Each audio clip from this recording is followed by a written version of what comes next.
Bem-vindo a todos então aqui ao nosso canal Terça Livre. Eu sou o Alan dos Santos e estou aqui com Jair Messias Bolsonaro. Tudo bom, Bolsonaro? Tudo bem, né? É uma alegria ter você aqui no nosso canal depois de tanto tempo, né? A primeira vez que... Já estava com saudades. Sim.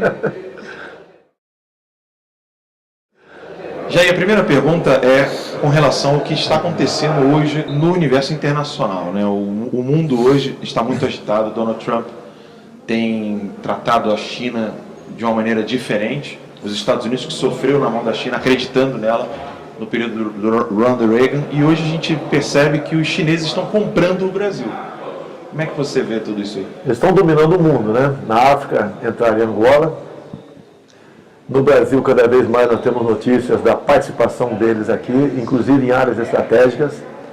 Há pouco eles compraram a mina de nióbio de Catalão, Goiás, e o que eles vão pagar é imposto, vai ser concessão.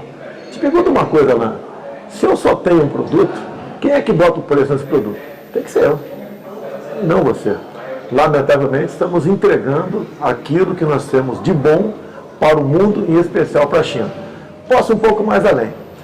Qual a maior preocupação de qualquer cidadão? Né? Você pode até não pensar, não dar essa resposta. É se você vai almoçar, vai jantar e tomar um café. Porque sem alimentação você fica na cama, entra em estado de inanição. Então todo país sério no mundo busca o quê? A sua segurança alimentar. Nós temos que ter como alimentar o nosso povo. Porque o povo com fome vira um caos. O que o governo do PT vinha fazendo e continua agora bastante avançado, estudos aqui no Brasil. Vender terras agricultáveis para capital externo. E o capital externo que tem se apresentado é o chinês. Nós vamos entregar a nossa segurança alimentar para o chinês. Porque eles vêm aqui plantar com tecnologia, com toda certeza, melhor do que a nossa, com uma mão de obra lá embaixo, que vem muita gente deles para cá. Até porque a nova lei de imigração transformou o país de fronteiras abertas, né? E antes que alguém fale para mim, ele vai ter que seguir a legislação brasileira porque está na Constituição. O cubano não segue a legislação brasileira nesse dito programa Mais Médicos. Começa aqui, 80% do salário deles aproximadamente é confiscado e vai para a ditadura cubana lá.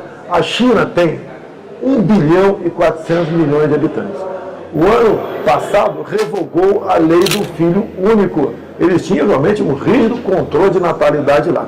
Então a população vai crescer mais do que os 18 milhões que crescia anualmente. São bocas que têm que ser alimentadas. Alimento da onde? Já que você não pode plantar na Lua nem em Marte. Tem que vir aqui de outros continentes. E o Brasil está na mira do chinês. Digo mais, a Austrália já abriu os olhos tocante a isso, que a China estava lá dentro, e a Austrália é o grande produtor de commodities, então eles estão tomando providência na frente de nós. Tem sim uma preocupação com o capital externo que vem para cá comprar o que bem entender. Me permite um exemplo bem chulo para você agora, até para economista dar pancada em mim. Uma coisa é eu chegar todo fim de semana na tua chácara e comprar uma galinha, uma dúzia de ovos de você. Bacana. A partir do momento que eu compre o teu galinheiro, você, no dia seguinte, não saberá se poderá sequer comer um ovo cozido. Essa é a situação do Brasil. Se entregarmos tudo que temos aqui, em especial as questões estratégicas, subsolo, transmissão de energia, hidrelétricas, essas riquezas minerais como nióbio aqui que chama a atenção, brevemente nós seremos inquilinos do Brasil. E nós, em sendo aqui do Brasil, o preço do aluguel, quem vai pôr é quem comprou o Brasil. Isso que eu não quero para a minha pátria. Isso, me entender, é ser patriota. Não é ficar fechado ao capital externo. Podemos, sim, privatizar muita coisa, mas depende do modelo.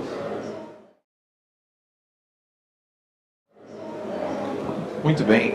Uma outra preocupação que nós temos, e eu falo muito no nosso canal, é a questão do poder bélico.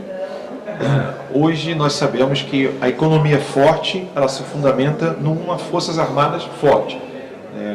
A última moeda de troca é a segurança.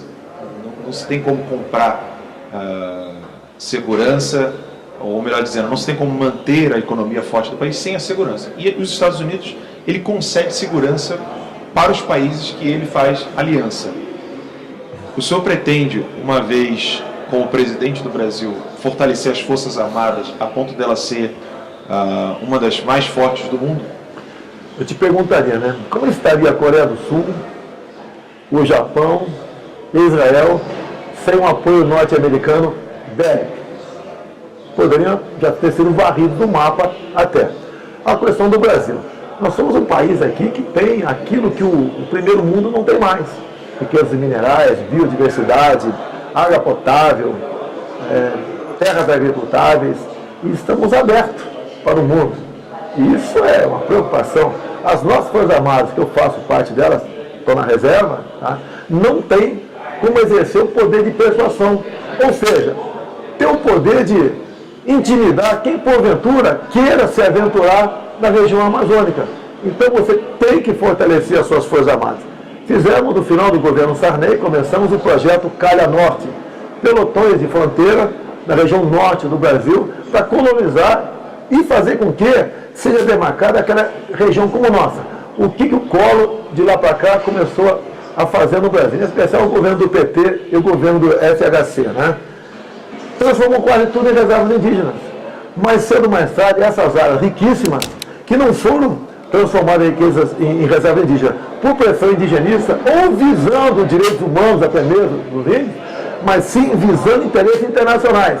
Mais cedo ou mais tarde teremos novas nações dentro do Brasil, com toda certeza, nessas áreas mais ricas que nós temos. E não temos o poder bélico para interferir isso, até porque os nossos pelotões de fronteira pouco têm a fazer nos dias de hoje, até pelo seu poder de persuasão.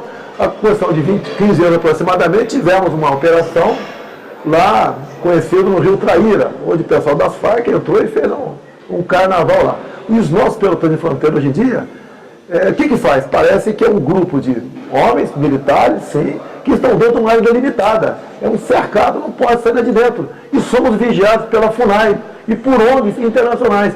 Se um militar quiser passar seca e pegar um peixe no riacho, não pode, vai ser denunciado. Se o militar quiser, por exemplo, dar um tratamento médico para um índio que chegou a picar de cobra, não pode, tem que ser o médico da FUNAI.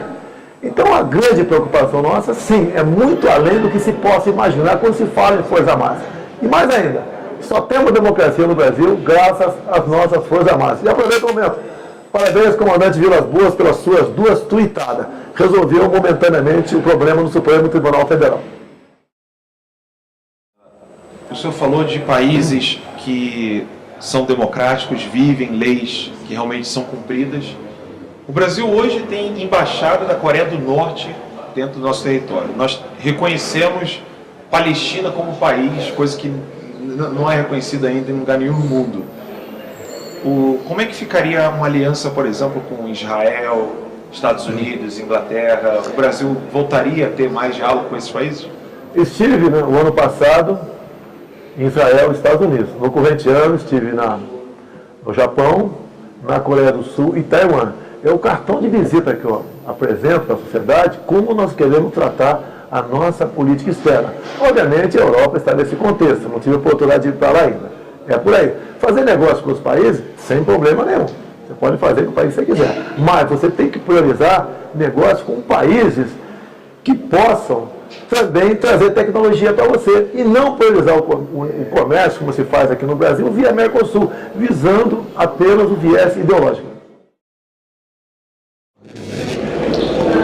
Propriedade privada. O Rio Grande do Sul não é o único país que sofre com isso. O MST, que é um grupo terrorista, continua fazendo o que quer pelo país. Não começou apenas com o PT, mas também com o PSDB, e quase ninguém menciona isso. O que o senhor teria a dizer dessa violação da propriedade privada? 2 coisas. Nós temos que tipificar como terrorismo as ações do MST e do MTST. Invadir propriedade não interessa se é urbano ou rural. Tá? E isso tem que ser um crime de terrorismo. Propriedade privada. Olha o que eu vou te falar aqui. Por que na África do Sul o racismo era legal? Ninguém é favorável ao racismo aqui. Era legal porque estava na lei. É muito simples, né? Bota na lei. Essa praia, os afrodescendentes não podem entrar. Se entrar, tem punição para eles. Assim foi feito na África do Sul. No Brasil, no tocante à propriedade privada, que você pegou, o assunto é esse. A emenda Constitucional 81 de 2014. Ela relativizou a propriedade privada. O que está escrito lá? Todo aquele que pratica o trabalho escravo no campo ou na cidade, a punição é, entre outras, expropriação do imóvel. O elemento pede a fazenda com todos os seus moventes, com trator, com bicicleta, com papagaio, pede tudo, e na cidade o cara pede o seu apartamento ou sua casa, com geladeira, com televisão, máquina de lavar, tudo. Ninguém é favorável ao trabalho escravo. Tem que ter uma punição, sim. Já começa com um exagero nisso. Uma coisa é punir a mim. Eu vou me punir a minha esposa, meus filhos, meus netos, porque aquela propriedade vai ser expropriada. Ok? O outro fato importante. Com o aparelhamento gradativo do Poder Judiciário. Tem juízes que entendem que o trabalho análogo à escravidão é escravo. E enquadro na emenda constitucional 81, visando então a expropriação do imóvel. O que é análogo? São 180 e poucos itens segundo a OIT. Um colchão na tua fazenda, na tua casa, que seu empregado durma e tenha menos de 8 centímetros, isso é trabalho análogo à escravidão, é passível de você perder a tua fazenda ou o teu apartamento. Então são os itens absurdos. Ou seja, essa emenda constitucional, a exemplo da África do Sul, o autor não foi um deputado de esquerda, foi do PMDB na época, mas o PT pegou para si essa emenda e transformou em emenda constitucional e faz parte da nossa Constituição. Ou seja, relativizou-se a propriedade privada. Você pensa que esse apartamento, essa casa, essa chácara ou essa fazenda é tua? Leia a emenda Constitucional 81 e o que diz a OIT sobre trabalho análogo à escravidão para você começar a tomar cuidado com a sua propriedade. Uma última pergunta, para aqueles que não conhecem ainda Jair Messias Bolsonaro, só ficam vendo as mentiras da mídia, qual é o recado que você teria para dar para essas pessoas? Olha, se eu sou tão atacado assim, é sinal que eu tenho uma coisa de bom. Mesmo aquele time de futebol, né, que vai mal, ninguém critica, ninguém fala que o Ibis, por exemplo, é um péssimo time de futebol. O pessoal critica o Flamengo, critica o Palmeiras, o Internacional, o Grêmio, já que eu estou aqui também, critica times que têm potencial para ser campeões. Tá? É o meu caso. Tem que conhecer a gente, quem nós somos. Sou um ser humano igual a você, cometo meus erros de vez em quando, dou minhas caneladas, ok? Mas sempre procuro acertar.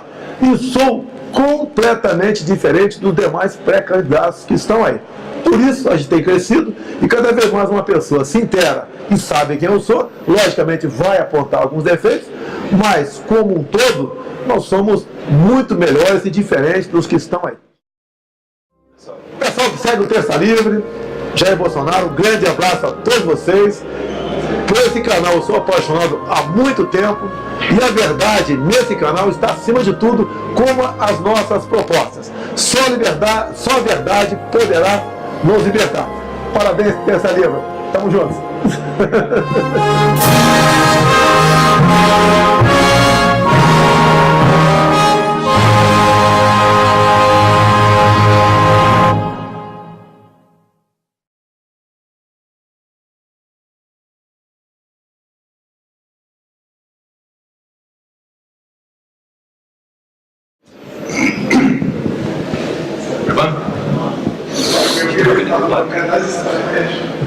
Tô sem pente hoje.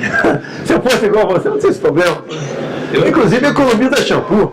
Se eu comprar um sabonete mais caro para ele tinha que comprar um sabonete mais caro. Não tinha nem pente na casa dele.